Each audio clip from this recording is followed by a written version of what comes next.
मध्य प्रदेश में एक बार फिर से सरकार गिरने पर सियासत गरमाने लगी है। दरअसल 5 साल पुराना ये मुद्दा अब फिर से चर्चा में आ चुका है। दिग्विजय सिंह को कमलनाथ ने जवाब दिया है। पुरानी बातें उठाने से कोई फायदा नहीं होगा, कह रहे हैं कमलनाथ।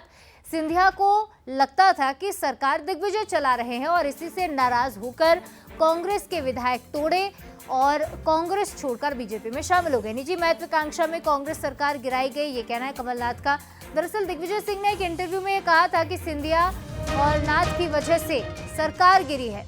सिंधिया की मांग अनसुनी की और अनसुना करने पर सरकार गिरा दी गई। 21 मार्च 2020 को ये घटनाक्रम हुआ था जब कमलनाथ सरकार गिरी।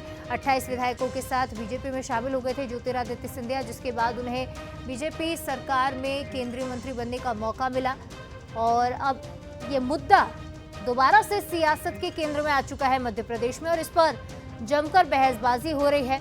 दोनों ही नेता अपनी अपनी ओर से स्पष्टीकरण दे रहे हैं।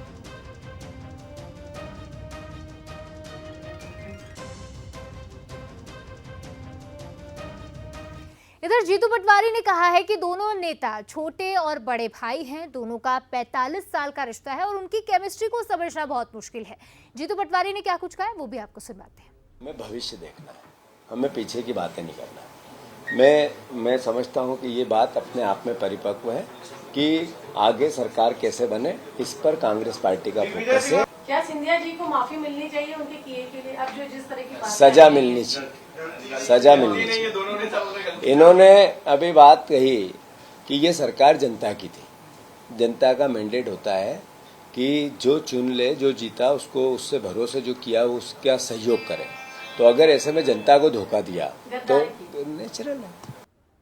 और अब इस पूरे मुद्दे को लेकर बीजेपी विधायक रामेश्वर शर्मा ने तंज कसते हुए कहा कि उमंग सिंघार भी कह चुके हैं सरकार रिमोट कंट्रोल से चल रही थी। तो वहीं कैबिनेट मंत्री तुलसी सिलावट ने कहा कि दोनों नेता मान रहे हैं कि उनसे चूक हुई। पछता तो होत क्या जब चिड़िया चुग गई खेत। जब आपने सिंधिया जी का सार्वजनिक अपमान किया, जब सिंधिया जी ने कहा कि लोकतंत्र में हमने जनता से जो वादे किए हैं उन वादों को पूरा नहीं कर रही कमलनाथ जी की सरकार, तो कमलनाथ जी ने सिंधिया जी ने कहा कि मेरे को वादे पूरे करने के लिए सड़कों पर आना पड़ेगा। तो कमलनाथ जी ने कहा सड़कों पर आओ, खूब आओ। तो सिंधिया जी ने दिग्विजय सिंह और कमलनाथ जी की मंडली को पूरी सड़कों पर ला दिया। पर्दे के पीछे दिग्विजय सिंह खेल कर रहे थे, वो दर्द आज कमलनाथ जी का झलका है। ज्योतिरादित्य सिंधिया जी जो बात बोलते थे वो इन दोनों के बयानों से सही साबित हो रही है। पूर्व मुख्यमंत्री चाहे दिग्विजय सिंह जी हों, पूर्व मुख्यमंत्री कमलनाथ जी हों, ये तो मानते हैं कि हम लोगों से त्रुटि हुई।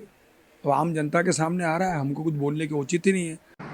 एक काफिले वालों तुम इतना भी नहीं समझते थे, लूटा है तुम्हें रहजन ने रहबर के इशारे पर। सरकार क्यों बुरी और कौन दोषी है वो सब सामने आने लगा है। हालात ये हो गई अब एक दूसरे की शीशा लेदर कर रहे हैं, जबकि हम पहले से ही कहते थे कि पर्दे के पीछे से दिग्विजय सिंह सरकार चला रहे। इनके उस समय के मंत्री और वर्तमान के नेता प्रतिपक्ष उमंग सिंघार कहते थे कि पर्दे के पीछे से दिग्विजय सिंह जी सरकार चला रहे। अब तो स्पष्ट हो गया, कमलनाथ जी कह रहे हैं कि पर्दे के पीछे से दिग्विजय सिंह चलाते थे, ऐसा सब मानते थे। कमलनाथ जी अब निवेदन है दिग्विजय सिंह ने क्या क्या भ्रष्टाचार के फैसले कराए, लगे हाथ वो भी कर दो तो सब सामने आ जाएगा।